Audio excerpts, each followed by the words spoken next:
Assalamualaikum warahmatullahi wabarakatuh. Perkenalkan, nama saya Nia Sapitri dengan NIM 2005982 dari jurusan Manajemen. Pada video kali ini, saya akan menjelaskan atau menggambarkan mengenai pengolahan data, yang mana adalah tugas mata kuliah Statistika Multivariat yang dibimbing oleh Bapak Ilham Taib. Sebelumnya, pengolahan data ini menggunakan 3 analisis. Yang pertama adalah analisis faktor, yang kedua regresi berganda, yang ketiga adalah ANOVA. Nah, untuk yang pertama yaitu pengolahan data untuk analisis faktor. Sebelum masuk kepada aplikasi SPSS-nya, kita harus persiapkan terlebih dahulu data yang akan kita olah. Di mana data yang akan diolah pada kesempatan kali ini yaitu data dengan beberapa variabel. Yang pertama adalah umur, gender, education, bidang, lama, golongan, dan lain sebagainya. Di mana data ini kita akan dimasukkan ke dalam aplikasi SPSS-nya. Langkah selanjutnya, apabila data sudah ada, selanjutnya yaitu membuka aplikasi SPSS-nya. Di mana setelah kita membuka aplikasi SPSS-nya, maka akan muncul tampilan seperti pada layar berikut ini. Nah, jika layar SPSS-nya sudah muncul, maka langkah selanjutnya adalah mengcopy paste data yang akan kita olah dimasukkan ke dalam aplikasi SPSS ini.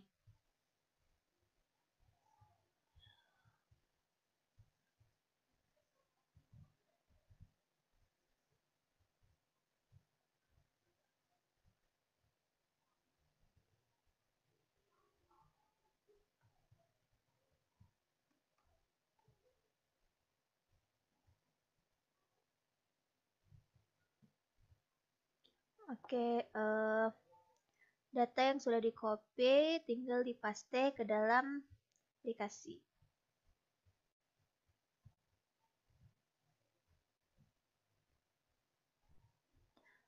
Baik. Oke, data sudah masuk ke dalam aplikasi SPSS-nya. Nah, langkah selanjutnya adalah kita merubah nama variabel dari data tersebut, di mana ada terletak di bagian bawah, yaitu di sini terdapat 2 kolom, yaitu data view dan variable view. Nah, kita klik pada kolom variable view-nya.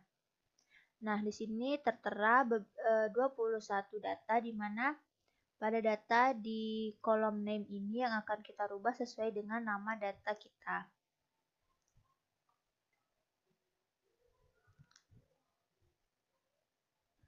Di mana untuk data yang pertama yaitu umur.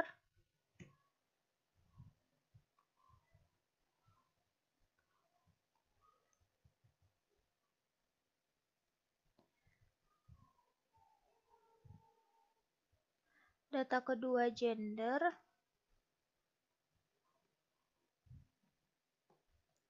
Kedua education. Kemudian bidang.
Oke, setelah nama dari data diubah, maka langkah selanjutnya yaitu mengubah tipe yang ada di sini dengan menggantinya kepada numerik. Jika semua data di sini diubah kepada numerik karena semua data menggunakan angka.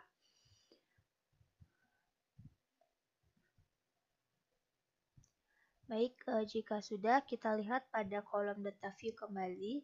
Nah, pada kolom di atas ini sudah terganti sesuai dengan nama dari data tersebut.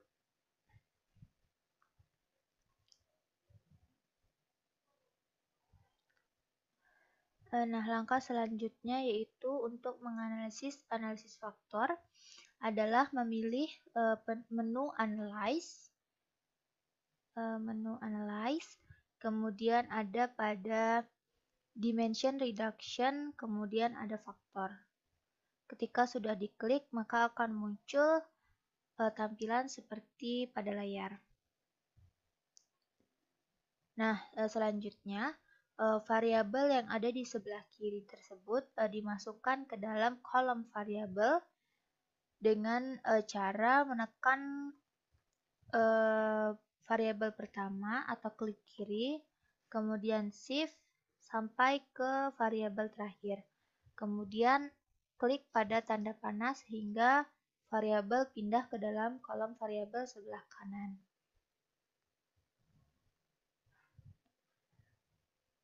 Nah, selanjutnya jika sudah tampak seperti layar, langkah selanjutnya yaitu arahkan mouse pada kolom atau kotak deskriptif.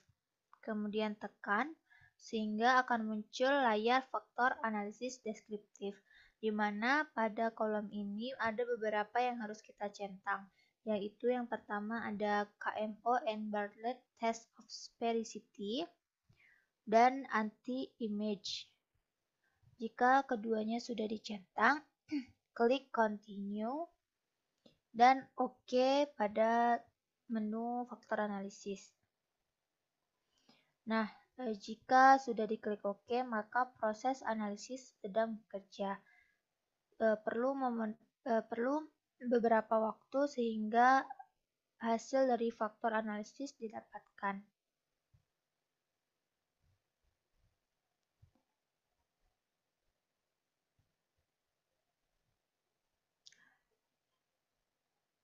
Nah, berikut adalah hasil dari analisis faktor data kita tadi, di mana pada faktor analisis ini terdapat beberapa data, yaitu yang pertama adalah correlation matrix, kedua communalities, kemudian ada total variance explained, kemudian ada juga component matrix. Nah, jadi ini adalah hasil dari analisis faktor yang kita dapatkan.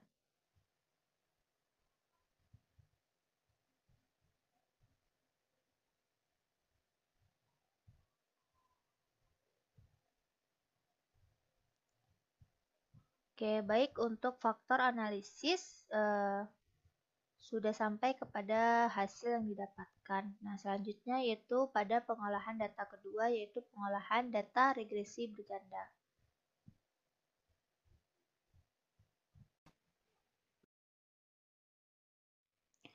Baiklah, selanjutnya adalah pengolahan data untuk regresi berganda.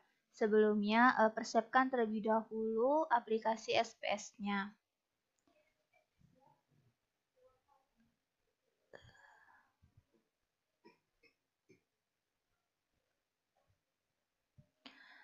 Jika aplikasi SPSS sudah terbuka, maka tampilannya akan seperti ini. Nah, langkah selanjutnya adalah memasukkan data yang sudah disiapkan ke dalam aplikasi tersebut.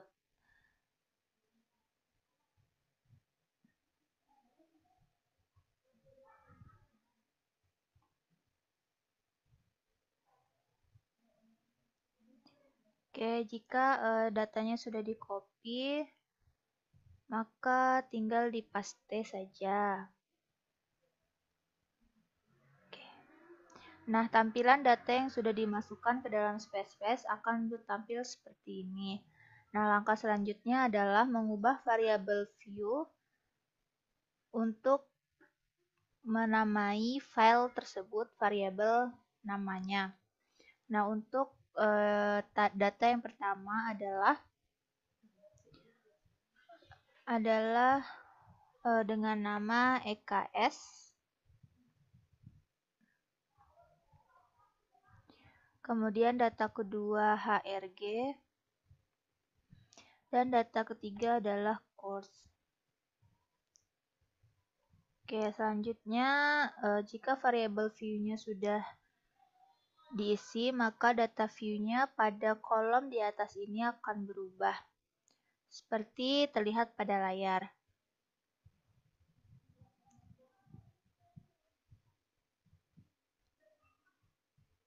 Nah, langkah selanjutnya untuk estimasi model regresi linear, caranya yang pertama yaitu pada toolbar di aplikasi, di Analyze, kemudian pilih Regression dan Linear.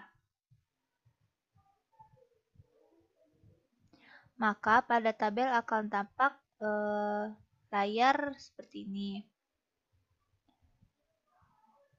Kemudian langkah selanjutnya adalah mengisi kolom dependen dan independen sesuai dengan variabel yang dibutuhkan. Di mana untuk variabel dependen ini adalah untuk data EKS, maka caranya klik EKS atau klik kiri, kemudian pindahkan dengan menekan tanda panah ke tabel dependen. Nah, selanjutnya untuk kolom independen itu diisi dengan data HRG dan CRUS. Langkahnya sama dengan sebelumnya, yaitu tinggal mengklik kiri tabel yang akan kita pindahkan ke independen, kemudian klik tanda panah ke kolom independen. Nah, jika sudah, maka tampilannya akan berbentuk seperti ini.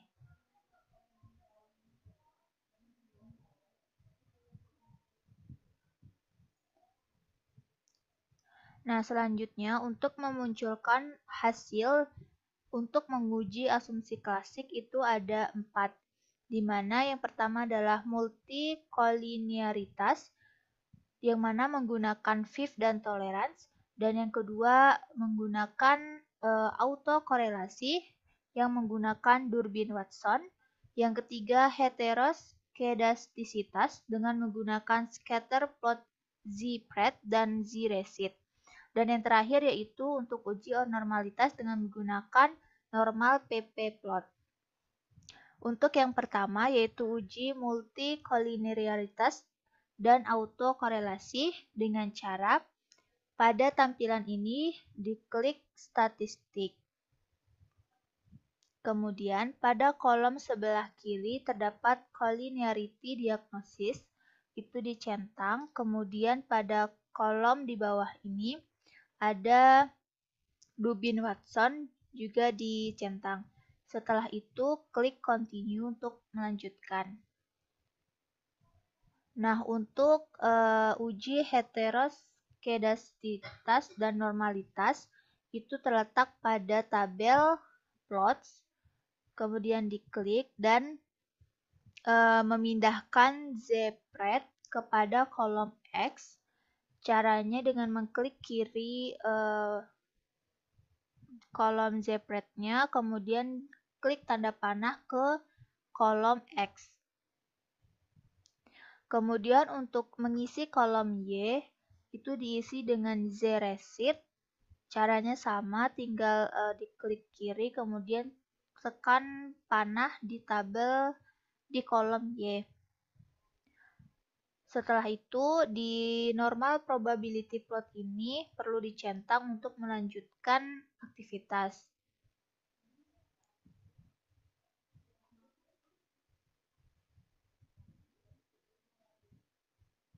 Nah, setelah semua tombol perintah pada statistik dan plot diklik, sudah diisi semua, maka untuk melanjutkan atau menampilkan hasil dari SPS-nya, maka tinggal diklik tombol OK, maka nanti akan keluar hasil dari analisisnya.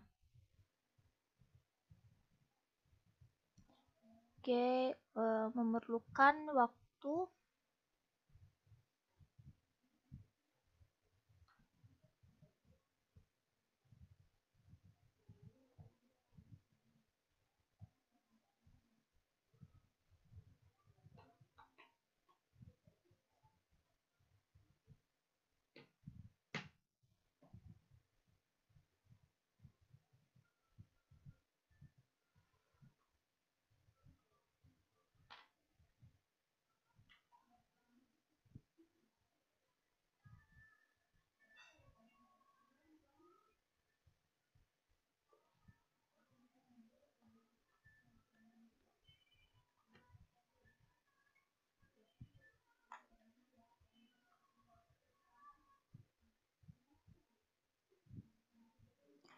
Nah, untuk hasil dari percobaannya adalah seperti ini, di mana terdapat beberapa hasil analisis yang didapatkan.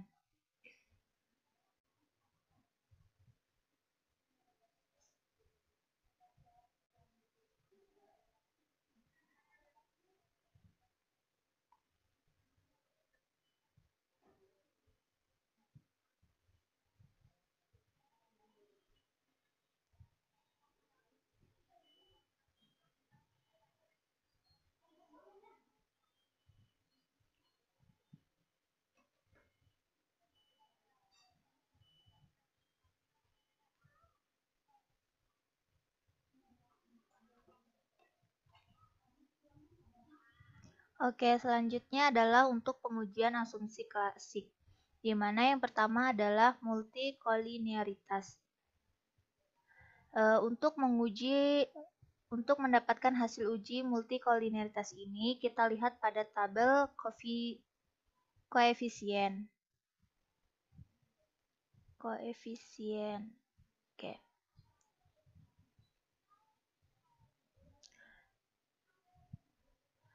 Pada tabel koefisien tersebut dilihat pada tabel pertama, yaitu pada tabel modal yang mana menjelaskan konstan, HRG dan Cruz, dan kemudian tabel terakhir yang menjelaskan collinearity statistik, yaitu tolerance dan FIV.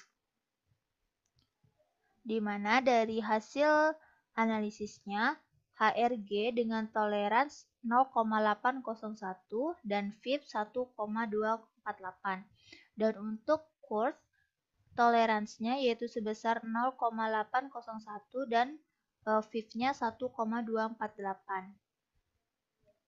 Di mana nilai FIV untuk variabel HRG dan Cruz ini sama-sama 1,248. Sedangkan untuk toleransinya yaitu 0,801. Nah, karena nilai FIV dan dari kedua variabel ini tidak ada yang lebih besar dari 10 atau 5, maka dapat dikatakan bahwa tidak terjadi multikolinearitas pada kedua variabel bebas tersebut.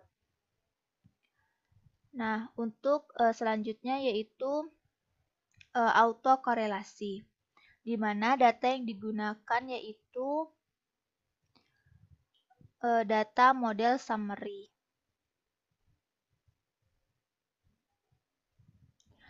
Dari data model summary ini yang digunakan yaitu Darwin-Watson, di mana di sini hasil dari Darwin-Watson-nya itu sebesar 2,162.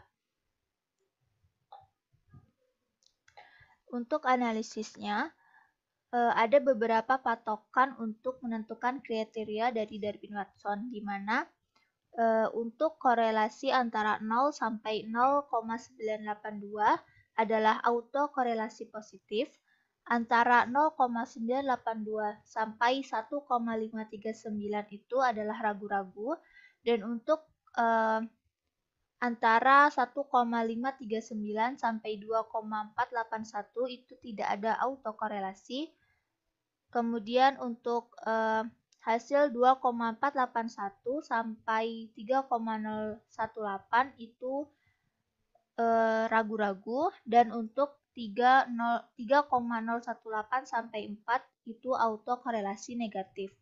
Nah, berhubung pada hasil SPSS di sini dijelaskan bahwa durbin Watson-nya sebesar 2,162 atau lebih besar dari 1,539 dan lebih kecil dari 2,481, yang artinya pada yang mana variabel tersebut berada pada daerah tidak ada autokorelasi, sehingga didapatkan kesimpulan bahwa dalam model regresi linear tersebut tidak terjadi autokorelasi.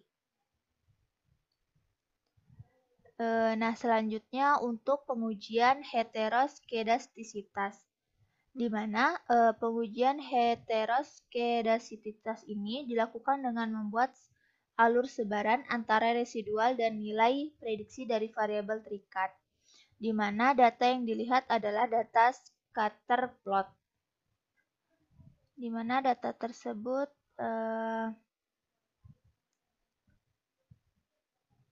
berupa diagram.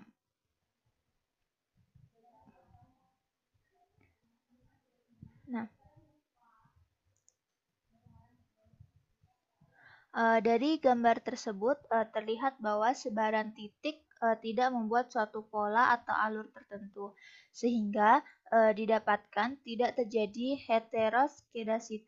heteroskedastisitas atau dengan kata lain terjadi homoskedastisitas, yaitu asumsi klasik tentang heteroskedastisitas ini terpenuhi, yaitu terbebas dari heteroskedastisitas.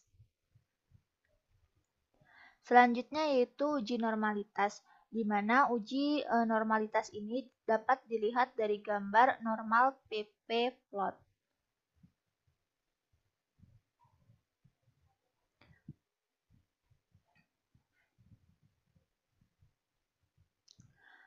Pada gambar tersebut, sebaran titik dari gambar normal PP plot itu relatif mendekati garis lurus, sehingga dapat disimpulkan bahwa data tersebut adalah residual terdistribusi normal.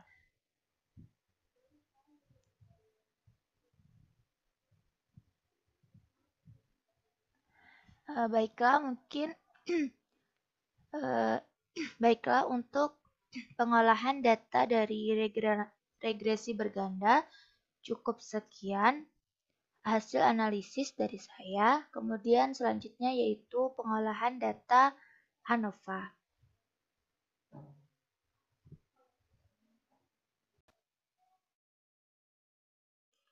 Baiklah, selanjutnya adalah pengolahan data yang ketiga, yaitu pengolahan data ANCOVA. Sama seperti sebelumnya, kita mempersiapkan dulu data yang akan kita olah. Di mana untuk kesempatan kali ini, data yang akan diolah adalah seperti pada layar. Di mana di sini ada variabel nilai mahasiswa, kemudian variabel IQ, dan variabel dosen pengajar dengan data sebanyak 36 data. Nah, langkah selanjutnya yaitu kita menyiapkan aplikasi SPSS-nya, di mana ketika aplikasi sudah terbuka, maka akan tampak seperti pada layar. Nah, langkah selanjutnya yaitu kita copy paste data. Kita copy paste data yang sudah kita punya ke dalam aplikasi SPSS-nya.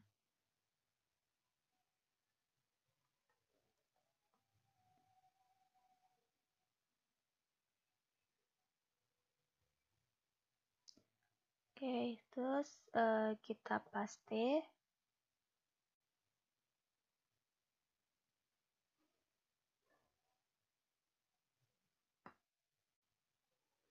Nah, ketika sudah dipaste, kita lihat pada kolom di pojok kiri, itu ada data view dan variable view, di mana kita klik pada variable view, kemudian pada kolom name, itu kita rubah sesuai dengan nama variabel kita.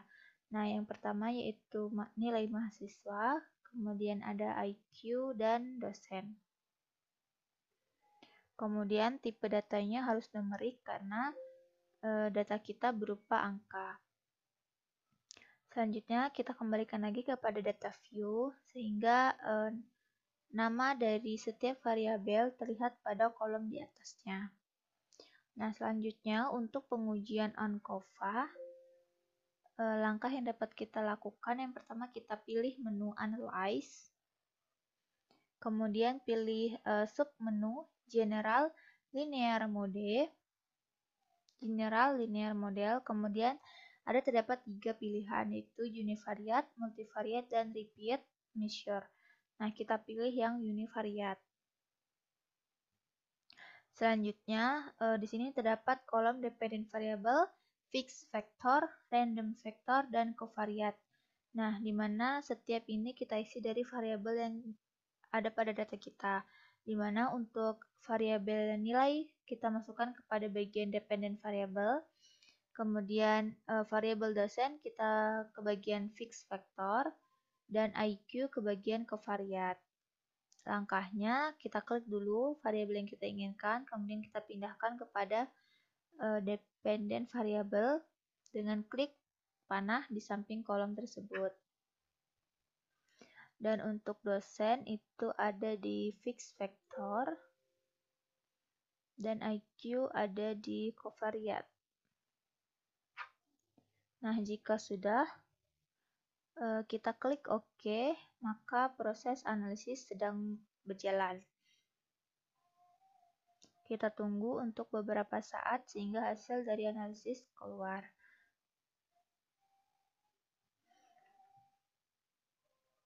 Nah, di mana pada aplikasi SPS ini ada hasilnya yang ditampilkan adalah SS tipe 3. Nah, ini adalah hasil dari Univariate Analysis of Variance. Oke, di mana ada dua tabel yaitu between subject vector dan test of between subject effect. Nah, dari data-data tersebutlah kita bisa melakukan analisis. Nah, dari tabel yang terakhir yaitu tabel test of between subject effect, kita bisa menarik kesimpulan bahwa angka signifikasi atau angka pada kolom terakhir untuk variabel IQ adalah sebesar 0,000, di mana karena nilai signifikasi ini kecil atau kurang dari 0,05 maka hipotesisnya ditolak. Yang mana hal ini berarti bahwa pada tingkat kepercayaan 95% dapat dikatakan ada hubungan linear antara IQ dengan nilai yang diperoleh oleh mahasiswa. Pernyataan ini mengidentifikasikan bahwa asumsi ANCOVA telah terpenuhi.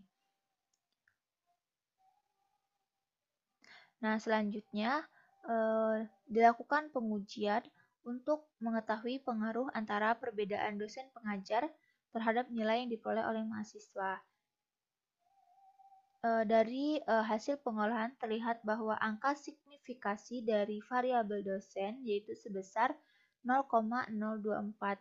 Karena nilainya juga jauh atau kecil dari 0,05 maka hipotesis 0 ditolak. Sehingga dapat disimpulkan bahwa tanpa pengaruh IQ pada tingkat kepercayaan 95%, ada pengaruh perbedaan dosen pengajar terhadap nilai yang diperoleh oleh mahasiswa. Nah, untuk mengetahui pengaruh IQ mahasiswa dan perbedaan dosen pengajar terhadap nilai yang diperoleh mahasiswa secara simultan dapat dilihat dari angka signifikasi pada corrected model pada baris atas, di mana nilai signifikasi yaitu 0,00, yang mana angka signifikasi ini lebih kecil dari 0,05, sehingga hipotesis nolnya ditolak. Di mana hal ini berarti bahwa tingkat kepercayaan 95% dapat disimpulkan bahwa secara simultan IQ mahasiswa dan dosen pengajar berpengaruh terhadap nilai yang diperoleh mahasiswa. Baiklah, mungkin hanya itu penjelasan mengenai analisis pengolahan data ANCOVA. pengolahan data ANCOVA. Nah, mungkin 3 pengolahan data sudah terselesaikan, yang pertama pengolahan data faktor analisis, kemudian pengolahan data regresi berganda, dan pengolahan data ANCOVA. Cukup sekian dari saya. Apabila ada salah kata, saya mohon maaf. Saya akhiri. Wassalamualaikum warahmatullahi wabarakatuh.